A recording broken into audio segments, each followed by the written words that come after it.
Hello everyone. हमने last class में किया था determinant, what is determinant, evolution of determinant and minor and cofactor. आज इसी टॉपिक को आगे कंटिन्यू करेंगे। आपके एनसीईआरटी के अकॉर्डिंग 4.2 में प्रॉपर्टीज ऑफ डिटर्मिनेंट है। अभी उसको ना करके हम आगे माइनर और कोफैक्टर को कंटिन्यू करते हैं ताकि हम पहले इस चैप्टर का एप्लीकेटिव पार्ट कर लें। क्लियर? तो आज का हमारा पहला टॉपिक है adjoint and inverse of a matrix. अब पहला question, what is adjoint? Adjoint होता क्या है?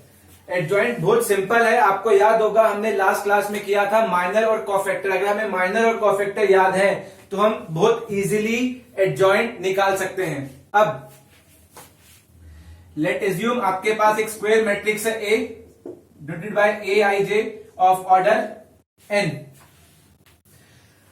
इस स्क्वायर मैट्रिक्स का हर एलिमेंट के कॉरेस्पॉन्डिंग आप माइनर निकाल सकते हैं, हर माइनर के कॉरेस्पॉन्डिंग आप कोफैक्टर निकाल सकते हैं।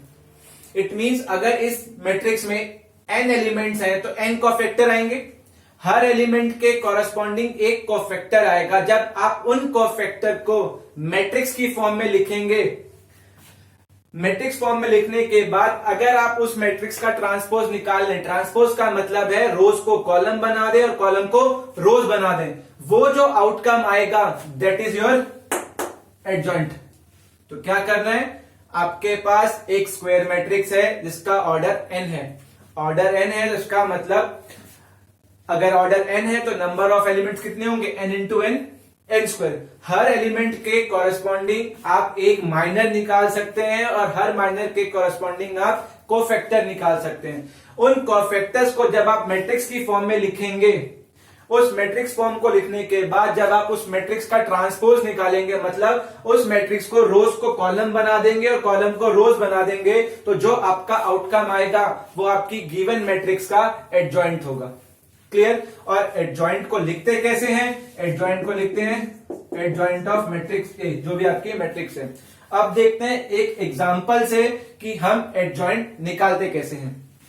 लेट अस आपके पास एक 2 क्रॉस 2 का मैट्रिक्स है 1 2 3 4। पहले आपको इस स्क्वायर मैट्रिक्स है, पहले आपको क्या निकालने पड़ेंगे? हम स्टार्टिंग से करते हैं, पहले माइनर निकालते हैं और फिर कोफैक्टर निकालते हैं। अगर आप इसके माइनर निकालते हैं मतलब m11, m12, m21 और m22, इसी बेसिस पे आपके माइनर कोफैक्टर भी रिवाइज हो जाएंगे।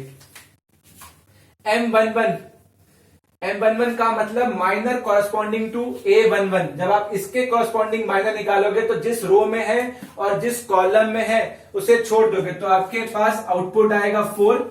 m12 इसका मतलब ये एलिमेंट है, फर्स्ट रो जाएगी, सेकंड कॉलम जाएगा, तो क्या बचेगा? 3 बचेगा।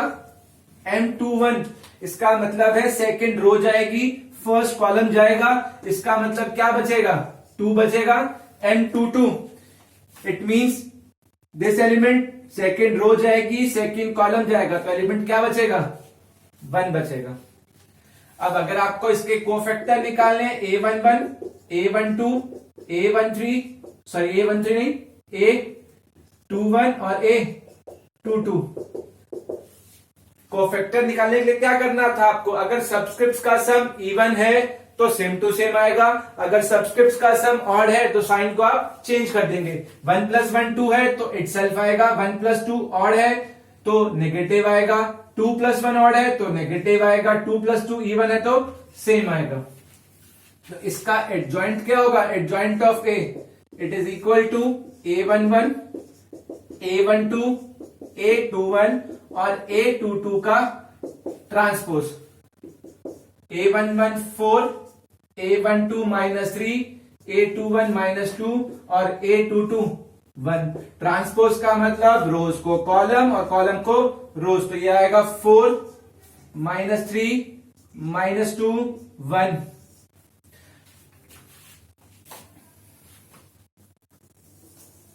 देखिए ये आपका गिवन मैट्रिक्स था, ये आपका ट्रांसपोज आया, सॉरी एडजॉइंट आया। अब देखिए अगर 2 क्रॉस 2 मैट्रिक्स है तो यहां पर एडजॉइंट क्या सिंबलाइज कर रहा है? देखिए आपके जो डायगोनल एलिमेंट है वो तो आपने इंटरचेंज कर दिए, मगर ऑफ डायगोनल एलिमेंट देखिए 2 और 3 ये दोनों चेंज नहीं हुए हैं, सिर्फ आपने क्या किया है, इनका साइन चेंज कर दिया है। इसका मतलब अगर 2x2 मैट्रिक्स है तो उसका तो आप एडजॉइंट बिना प्रोसेस करे भी लिख सकते हैं। फॉर एग्जांपल अगर आपके पास एलिमेंट है, मैट्रिक्स है ABCD 2x2 और बोलता है इसका एडजॉइंट लिखो, तो कुछ नहीं करना, यहां का प्रोसेस देखिए, डायगोनल एलिमेंट को आपने इंटरचेंज कर दिया, तो डायगोनल एलिमेंट को आपने इंटरचेंज कर दिया, और ऑफ डायगोनल को कुछ नहीं करना, बस साइन चेंज करना है, जो प्लस था वो माइनस और जो माइनस होगा वो प्लस। तो ये है 2x2 का एडजॉइंट। अब एक बार रिकॉल करते हैं, उसके बाद करेंगे 3x3 ताकि एडजॉइंट में कोई भी दिक्कत ना रहे। एडजॉइंट है क्या, मैट्रिक्स दे रखा है, मैट्रिक्स में एलिमेंट्स है, हर एलिमेंट के कॉरेस्पॉन्डिंग कोफैक्टर आएगा, उन कोफैक्टर्स को निकालिए, कोफैक्टर का मैट्रिक्स लिखिए, उस मैट्रिक्स का ट्रांसपोज कर दीजिए। और कोफैक्टर निकालना आसान है, जिस एलिमेंट का कोफैक्टर निकाल रहे हैं वो रो छोड़ दीजिए, वो कॉलम छोड़ दीजिए, उसके छोड़ने के बाद जो एक कम ऑर्डर का मैट्रिक्स बचेगा उसका डिटरमिनेंट निकाल लीजिए। और एक बात ध्यान रखनी है कि एलिमेंट का जो सबस्क्रिप्ट का सम है अगर वो इवन हुआ तो कोफैक्टर को सेम टू सेम छोड़ दीजिएगा, अगर वो ऑड हुआ तो साइन चेंज कर दीजिएगा। अगर आप कुछ क्वेश्चंस के बाद कंफर्टेबल हो जाएं तो विदाउट माइनर भी आप स्ट्रेट अवे कोफैक्टर्स लिख सकते हैं। Clear? Now let take another example of 3x3 matrix. We have to find the adjoint of matrix A. Adjoint निकालना है तो फिर से वही काम करना है, आपको हर एलिमेंट के कॉरेस्पॉन्डिंग कोफैक्टर निकालना है और फिर कोफैक्टर मैट्रिक्स को लिखना है और फिर उस कोफैक्टर मैट्रिक्स का क्या निकालना है, ट्रांसपोज। देखते हैं, सबसे पहला कोफैक्टर होगा आपका A11, इसका मतलब है फर्स्ट रो का फर्स्ट एलिमेंट के कॉरेस्पॉन्डिंग कोफैक्टर। तो जब आप इस एलिमेंट का कोफैक्टर निकालेंगे तो आपको फर्स्ट रो भी छोड़नी पड़ेगी, आपको फर्स्ट कॉलम भी छोड़ना पड़ेगा, तो आपके पास ये 2x2 मैट्रिक्स बचेगा। अब आपको इस 2x2 का क्या निकालना है, डिटर्मिनेंट। तो इसका डिटर्मिनेंट आएगा 1 into 3 माइनस ऑफ -6, तो 3 + 6 9, तो A11 आ गया आपका 9। अब आप देख लीजिए A11 सबस्क्रिप्ट का सम इवन है तो A11 की वैल्यू विल रिमेन सेम। अब A12, आप A12 निकालेंगे तो आपको देखना है फर्स्ट रो का सेकंड एलिमेंट, ये एलिमेंट है तो इसके कॉरेस्पॉन्डिंग आपको कोफैक्टर निकालना है। तो फर्स्ट रो जाएगी और सेकंड कॉलम जाएगा। जब फर्स्ट रो गई और सेकंड कॉलम गया तो आपके पास जो एलिमेंट बचेंगे वो होगा 2, -1, -3 और 3। अब आपको इस 2x2 मैट्रिक्स का सब डिटरमिनेंट निकालना है।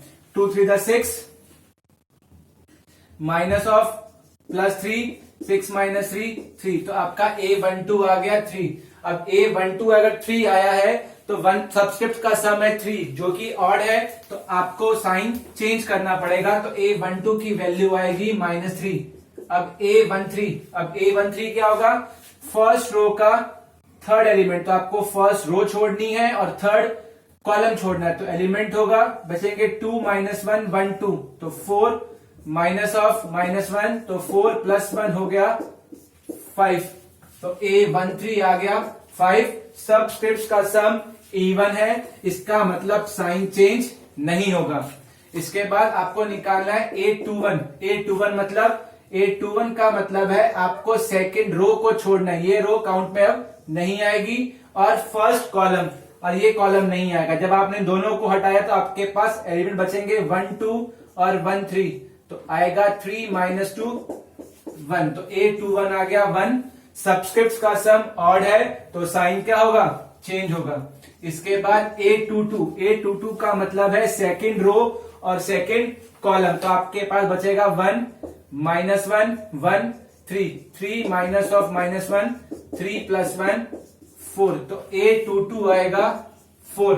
अब बारी है A23 की। A23 का मतलब है सेकंड रो गई, थर्ड कॉलम गया, तो आपके पास एलिमेंट बचेगा 1 -1 1 2 2 माइनस ऑफ -1 2 + 1 3, तो आपके पास A23 आ जाएगा 3। अब नेक्स्ट है A31 का मतलब है थर्ड रो और फर्स्ट कॉलम। अब सेकंड रो नहीं है, अब थर्ड रो और फर्स्ट कॉलम A31 का मतलब है थर्ड रो तो जाएगी और फर्स्ट कॉलम जाएगा, तो आपके पास बचेगा ये 2 क्रॉस 2 मैट्रिक्स 1 1 1 -3 डिटरमिनेंट आएगा -3 माइनस ऑफ 1, तो -3 -1 -4, तो A31 आएगा -4। सबस्क्रिप्ट्स का सम इवन है तो sign will remain same. A32 मतलब थर्ड रो और सेकेंड कॉलम, थर्ड रो गई सेकेंड कॉलम गया, तो आपके पास जो बचेगा मैट्रिक्स 1 2 1 -3, तो इसका डिटरमिनेंट होगा -3 -2 यानी कि -5। अब सबस्क्रिप्ट्स का सम ऑड है तो साइन चेंज होगा, -1 -5 टर्न आउट टू +5। अब A33 थर्ड रो का थर्ड कॉलम, थर्ड रो गई थर्ड कॉलम गया, तो आपके पास एलिमेंट बचेंगे 1 2 1 और 1, तो डिटरमिनेंट होगा 1 -2 -1। सबस्क्रिप्ट का सम इवन है तो A33 की वैल्यू रिमेन -1। अब adjoint of A it is equal to transpose of cofactor matrix A11 A12 A13 A21 A22 A23 A31 A32 A33 का transpose. Adjoint is basically transpose of cofactor matrix A11 9 -3 5 1 4 3 -4 5 -1 का transpose. तो answer is 9 -3 5 1 4 3 -4 5 -1, it is equal to adjoint of A। इस formation से आप किसी भी matrix का adjoint निकाल सकते हो। क्लियर?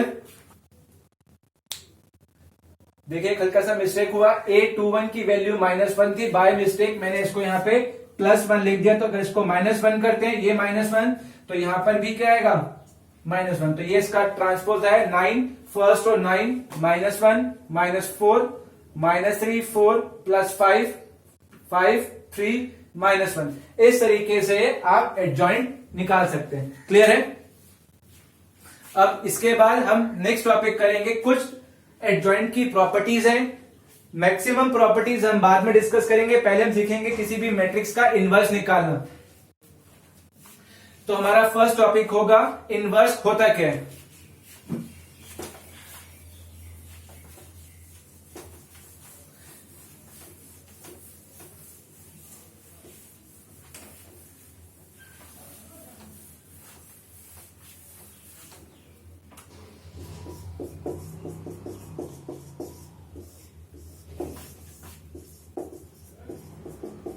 आपको याद होगा जब हमने मैट्रिसेस पढ़ा था तब भी हमने इनवर्स ऑफ मैट्रिक्स के क्वेश्चंस किए थे with the help of elementary row और एलिमेंट्री कॉलम ऑपरेशन।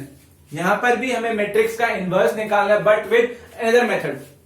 तो उससे पहले एक बार इनवर्स को रिकॉल कर लेते कि इनवर्स होता क्या। हमने वहां पर पढ़ा था अगर हमारे पास कोई भी एक स्क्वायर मैट्रिक्स ए है, अगर ए कोई भी एक स्क्वायर मैट्रिक्स है with order n cross n, ए के कॉरेस्पॉन्डिंग अगर हमें कोई बी मैट्रिक्स मिल जाती है, there exist a matrix B of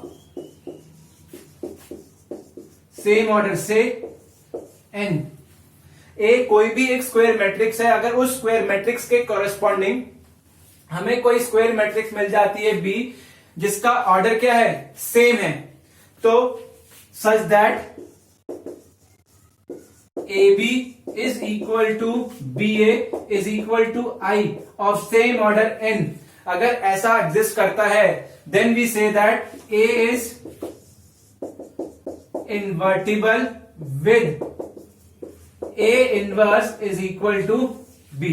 ये हमने चैप्टर 3 में भी पढ़ा था जब हमने इनवर्स ऑफ मैट्रिक्स किया था with the help of elementary operations. एक बार रिकॉल कर देते हैं, कोई भी मैट्रिक्स हमें यहां पे पढ़ना है इनवर्स ऑफ मैट्रिक्स।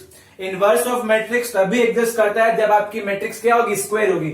ए कोई भी स्क्वायर मैट्रिक्स है जिसका ऑर्डर n है, A is equal to AIJ of order n। अगर ए के कॉरेस्पॉन्डिंग हमें कोई मैट्रिक्स बी मिल जाती है such that A into B is equal to B into A is equal to I अगर एग्जिस्ट करता है, तो हम बोलते हैं कि ए हमारा जो मैट्रिक्स है वो इन्वर्टिबल है such that A inverse is equal to B. Clear? अभी हमने देखा इनवर्स ऑफ मैट्रिक्स का मतलब क्या होता है कि अगर कोई मैट्रिक्स ए कोई स्क्वायर मैट्रिक्स है, अगर हमें सच दैट कोई बी मैट्रिक्स मिल जाता है तो A into B is equal to B A is equal to I है, तो A is invertible with A inverse is equal to B. अब कुछ प्रॉपर्टीज एडजॉइंट की और कुछ इनवर्स की प्रॉपर्टीज देखते हैं। पहली प्रॉपर्टी हमने इनवर्स में वहां पे भी किया था, अगर इनवर्स एग्जिस्ट करेगा इट इज ऑलवेज क्या होगा? यूनिक होगा। ये हमने मैट्रिसेस की क्लास में प्रूफ किया था, तो अभी हम यहां पे इसको प्रूफ नहीं करेंगे। सेकंड, एक नोट है,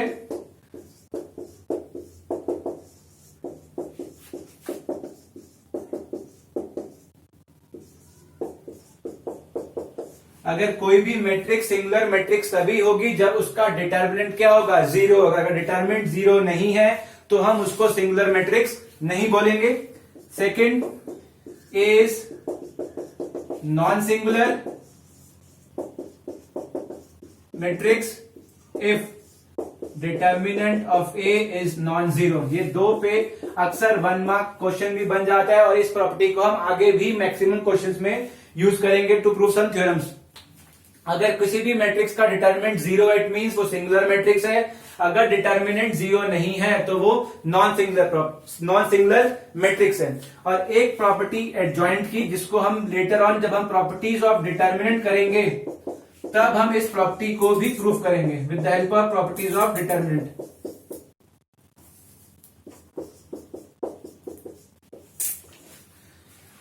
ये प्रॉपर्टी क्या बोलती है? ए इंटू एडजॉइंट ए। अगर किसी भी मैट्रिक्स को उसकी कोफैक्टर मैट्रिक्स के ट्रांसपोज से मल्टीप्लाई करते हैं बोथ वेज, तो हमेशा क्या मिलता है? Determinant of A into identity matrix. इस प्रॉपर्टी, ये प्रॉपर्टी इंपॉर्टेंट प्रॉपर्टी है। इस प्रॉपर्टी से बाकी सारे थ्योरम्स और सारे रिजल्ट प्रूफ होंगे। प्लस इस प्रॉपर्टी पे 2, 3 और 4 इयर्स में एक क्वेश्चन आता है, prove this property with given example. वो आपको एक एग्जांपल देगा, उस एग्जांपल की हेल्प से आपको इस प्रॉपर्टी को वेरीफाई करना होगा। तो अभी के लिए हमें ये 3 रिजल्ट देखने हैं। अगर किसी भी मैट्रिक्स का इनवर्स एग्जिस्ट करेगा तो वो यूनिक होगा। अगर कोई मैट्रिक्स सिंगुलर है तो उसका डिटर्मिनेंट जीरो होगा। अगर कोई मैट्रिक्स नॉन सिंगुलर है तो उसका डिटर्मिनेंट नॉन जीरो होगा। और third most property, A into adjoint A is equal to adjoint A into A is equal to determinant of A into identity matrix। Clear? इसके बाद एक सिंपल सा result, A inverse का inverse is equal to A। अगर हम किसी matrix का inverse निकालते हैं और फिर से उसका इनवर्स निकालते हैं तो वो इटसेल्फ आएगा।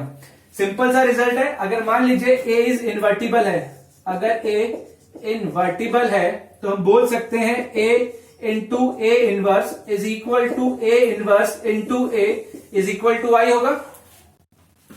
A इन्वर्टिबल थी, A into A inverse is equal to A inverse into A is equal to I है। इसके बाद अगर ये इसको इससे इंटू करने पे, इसको इससे इंटू करने पे आई आता है, इसके ये तब बोला जब A इन्वर्टिबल था। इसको इससे इंटू करने पे या फिर इसको इससे इंटू करने पे भी तो आई आ रहा है, तो इसके बेसिस पे मैं बोल सकता हूं कि ए इनवर्स का इनवर्स भी कौन होगा? ए होगा। जैसे हम बोलते हैं कि ए को बी से इंटू करने पर, बी को ए से इंटू करने पे आई आता है, ए बी का इनवर्स और बी ए का इनवर्स है। सिमिलरली इनवर्स का इनवर्स कौन होगा? इटसेल्फ। क्लियर? अब एक और रिजल्ट देखते हैं।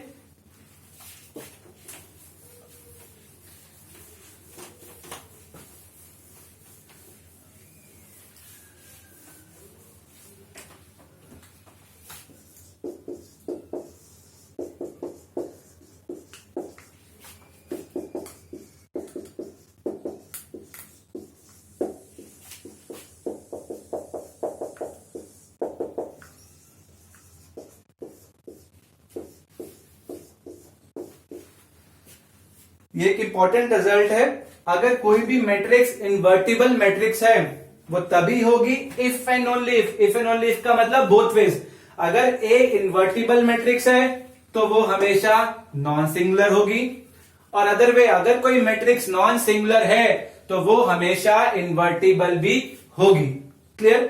मैं दोबारा बोल दूं, अगर कोई मैट्रिक्स इन्वर्टिबल मैट्रिक्स है तो हमेशा वो नॉन सिंगुलर होगी। इस नॉन सिंगुलर का मतलब है उसका डिटर्मिनेंट नॉन जीरो होगा, और अदर वे अगर वो मैट्रिक्स नॉन सिंगुलर है इसका मतलब उसका डिटर्मिनेंट जीरो है तो उसका इनवर्स हमेशा एग्जिस्ट करेगा।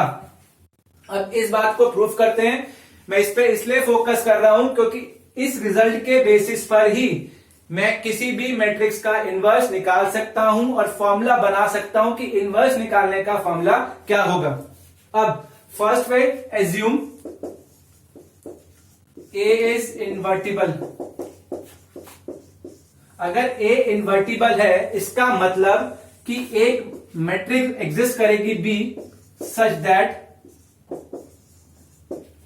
क्या होगा, A B is equal to B A is equal to identity matrix of order N.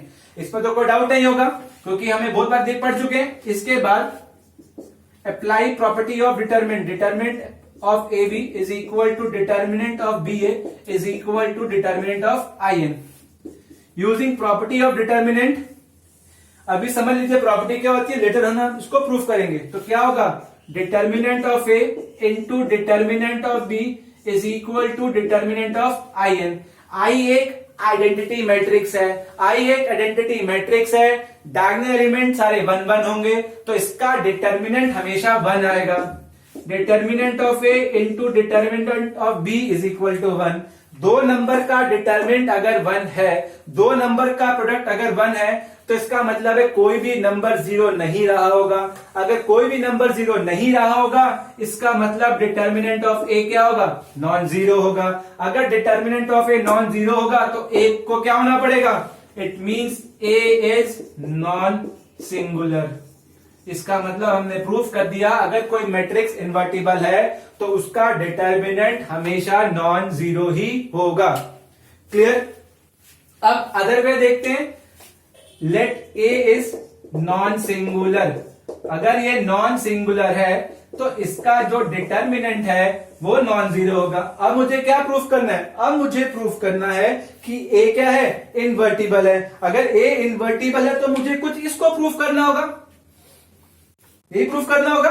अब लेके चलते हैं। अभी मैंने 5 मिनट पहले एक रिजल्ट लिखा था और कहा था इसको मैं बाद में प्रूफ करूंगा, कहा था बहुत इंपॉर्टेंट है। A into adjoint of A is equal to adjoint of A into A is equal to determinant of A into I N. ठीक है, अब मैं जानता हूं कि डिटर्मिनेंट ऑफ ए क्या है, नॉन जीरो है। अगर ये नॉन जीरो है तो मैं डिटर्मिनेंट ऑफ ए से इस पूरी इक्वेशन को डिवाइड कर सकता हूं। तो क्या आएगा, A into 1 upon determinant of A into adjoint A, 1 upon determinant of A into adjoint A into A is equal to I N. कोई डाउट तो नहीं? अब देखिए ये क्या है, ये एक मैट्रिक्स है। Let assume B a matrix B, A into B is equal to B into A is equal to I n है। तो एक मैट्रिक्स ना, एडजॉइंट ए क्या है, मैट्रिक्स ए के कोफैक्टर से बनी एक मैट्रिक्स, उसको हमने उसके डिटरमिनेंट से डिवाइड कर दिया तो आएगी तो एक मैट्रिक्स ही। उस मैट्रिक्स को नाम दे दिया B. A into B is equal to B into A is equal to I. देखिए ये कंडीशन सेम आ गई। इसका मतलब B is inverse of A, तो बी क्या आ गया, ए का इनवर्स आ गया। और बी है क्या आपका, बी है आपका 1 upon determinant of A into adjoint ए। इसका मतलब ए इनवर्स का फॉर्मूला क्या हो गया, 1 upon determinant of adjoint A. B A का इनवर्स आ गया है, इसका मतलब ए क्या है, इन्वर्टिबल है।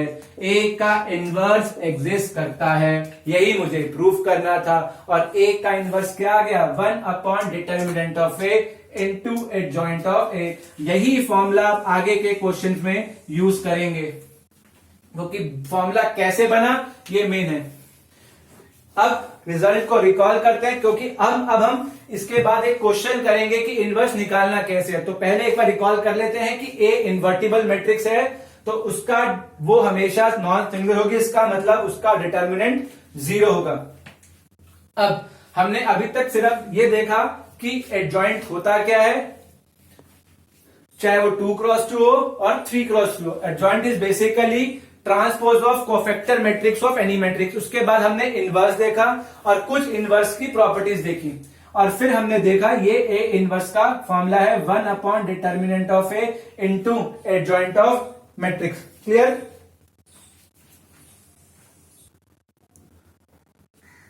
अभी हमने फॉर्मूला डिराइव किया A inverse equal to 1 upon determinant of A into adjoint of A. अब इस फॉर्मूले की हेल्प से हम किसी भी मैट्रिक्स का इनवर्स निकाल सकते हैं। इनवर्स निकालने का एक तरीका देखा था आपने एलिमेंट्री कॉलम या एलिमेंट्री रो ट्रांसफॉर्मेशन से। आप किसी भी मेथड से निकाल सकते हैं, प्रेफर करिएगा इस मेथड को इनवर्स निकालने के लिए। अब इस मेथड के देखते हैं फॉर्मुलेशन। अगर आपको किसी भी मैट्रिक्स का इनवर्स निकालना है तो आपको क्या स्टेप फॉलो करने हैं? फर्स्ट स्टेप आपको डिटरमिनेंट निकालना है, ठीक है। सेकंड स्टेप डिटरमिनेंट दो आएंगे, या तो 0 आएगा या फिर नॉन 0 आएगा। अगर 0 आता है तो आप बोलते हो ये कौन सा मैट्रिक्स है, ये सिंगुलर मैट्रिक्स है। अगर ये सिंगुलर है तो इनवर्स पॉसिबल नहीं है। अभी हमने रिजल्ट किया था अगर मैट्रिक्स इन्वर्टिबल होगी if and only if it's matrix is non singular. और अगर determinant non matrix is non singular, अगर डिटर्मिनेंट नॉन 0 है इसका मतलब मैट्रिक्स क्या है, नॉन सिंगुलर है, इसका मतलब इनवर्स एग्जिस्ट करेगा, ठीक है। थर्ड स्टेप आप निकालेंगे कोफैक्टर्स।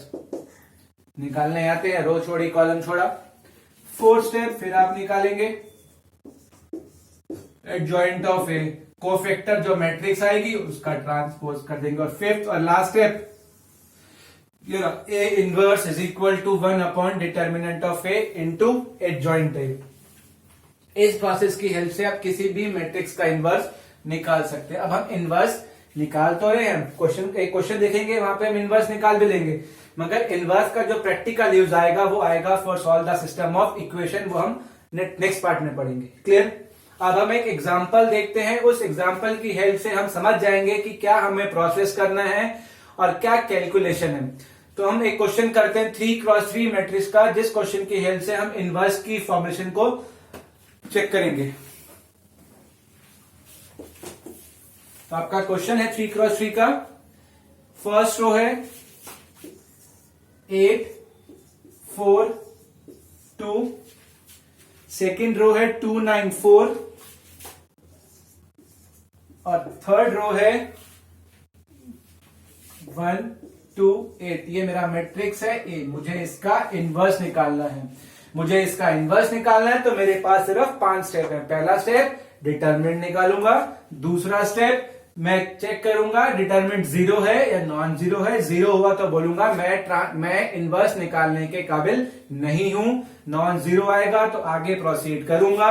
उसके बाद कोफैक्टर्स निकालूंगा, अगले स्टेप में एडजॉइंट निकालूंगा और आखिरी स्टेप में इनवर्स निकालूंगा।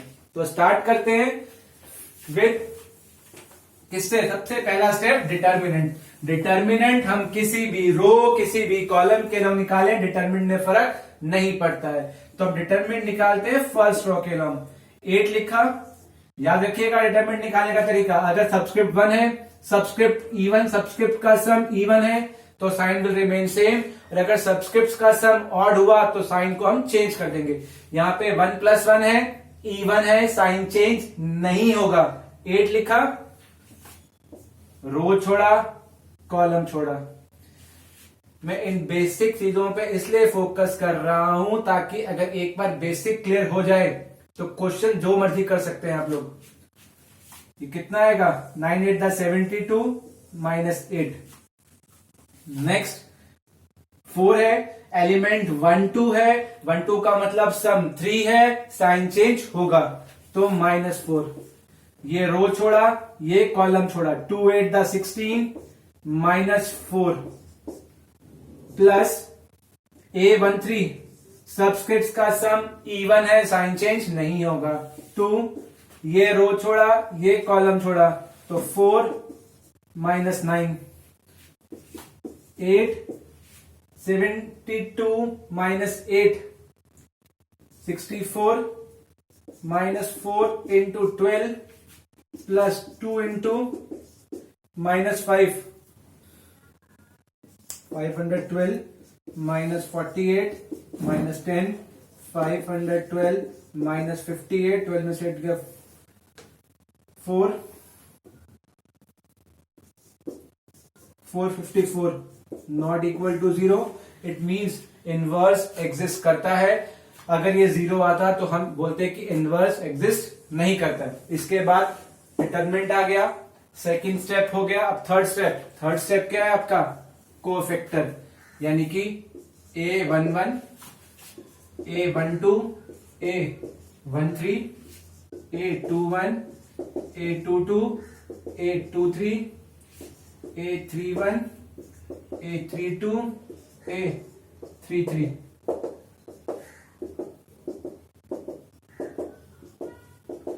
अब A11 first row first column, ये रहा एलिमेंट, ये रो छोड़ दो, ये कॉलम छोड़ दो, आपके पास ये 2 क्रॉस 2 का डिटरमिनेंट मैट्रिक्स बचा है। इसका डिटरमिनेंट निकाल लीजिए। 9 8 72 माइनस 8 72 में से 8 गया 64। अब 1 1 है, सब इवन है तो साइन चेंज नहीं करना। अगला element A12 first row second column, ये रो छोड़ दो, ये कॉलम छोड़ दो, आपके पास बचेगा ये दो एलिमेंट, ये दो एलिमेंट। इन दो एलिमेंट, इन चार एलिमेंट से जो मैट्रिक्स बन रहा है उसका डिटरमिनेंट, तो 2 8 16 माइनस 4 यानी कि 12। सम ऑड है इसलिए साइन चेंज करेंगे -12। A13 ये एलिमेंट है, ये रो छोड़ दो, ये कॉलम छोड़ दो, ये बचा 2 क्रॉस 2, इसका डिटरमिनेंट निकाल लो। 2 to the 4 4 माइनस 9 यानी कि -5 आया। सबस्क्रिप्ट का सम इवन था, साइन को चेंज करने की जरूरत नहीं है। अब A21 का मतलब है सेकंड रो रिमूव कर दीजिए और फर्स्ट कॉलम कर दीजिए। आपने सेकंड रो को रिमूव किया, फर्स्ट कॉलम को रिमूव किया, तो एलिमेंट बचेंगे 4 2 और 2 8। 4 2 और 2 8, 4 8 32 32 माइनस 4 28। सबस्क्रिप्ट का सम ऑड है, साइन विल चेंज। उसके बाद है A22 ये एलिमेंट, सेकेंड रो गई, सेकेंड कॉलम गया, तो आपके पास एलिमेंट बचेंगे 8 2 1 8, तो 64 माइनस 2 62। सबस्क्रिप्ट का सम इवन है तो साइन चेंज नहीं होगा। अब A23 सेकेंड रो गए, थर्ड कॉलम गया, तो आपके पास एलिमेंट बचेंगे 8 4 1 2, 16 माइनस 4 12। इसके बाद है A31 का मतलब है थर्ड रो, और ये थर्ड रो है और ये फर्स्ट कॉलम है। थर्ड रो गया, फर्स्ट कॉलम गया, तो आपके पास एलिमेंट बचेंगे 4 4 16 16 माइनस 18, तो ये होगा -2। सबस्क्रिप्ट का सम इवन है तो साइन चेंज नहीं होगा। एक बार 823 को फिर से रिकॉल कर लेते हैं। 823 8 to the 16। जब मैं 823 कर रहा था तो एलिमेंट 4 था, तो मैंने सेकंड रो छोड़ी थी और थर्ड कॉलम छोड़ा था, तो 8 to the 16 माइनस 4 यानी कि 12। मगर सबस्क्रिप्ट का सम ऑड है तो साइन चेंज होगा। तो बाय मिस्टेक हम पहले साइन चेंज नहीं कर पाए थे, मगर साइन क्या होगा? चेंज होगा। अब A32 ये एलिमेंट है, थर्ड रो गई, सेकेंड कॉलम गया, ये चार एलिमेंट बचे। 8 4 32 में से 4 गया 28। सबस्क्रिप्ट का सम ऑड है, साइन चेंज होगा तो -28।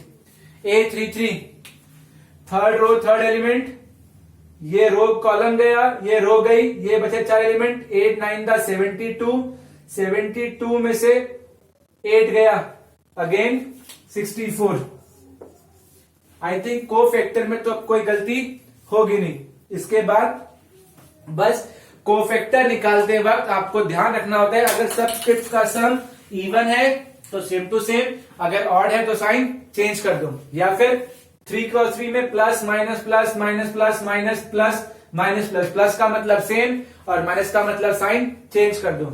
अब fifth step, adjoint of A11, A12, A13, A21, A22, A23, A31, A32 और A33 का ट्रांसपोज। तो A11 आया आपका 64 minus 12 minus 5 minus 28, 62 minus 12 minus 2 minus 28, 64 का ट्रांसपोज। तो आपका एडजॉइंट ऑफ ए आएगा 64 minus 12 minus 5 minus 28, 62 minus 12 minus 2 minus 28, 64।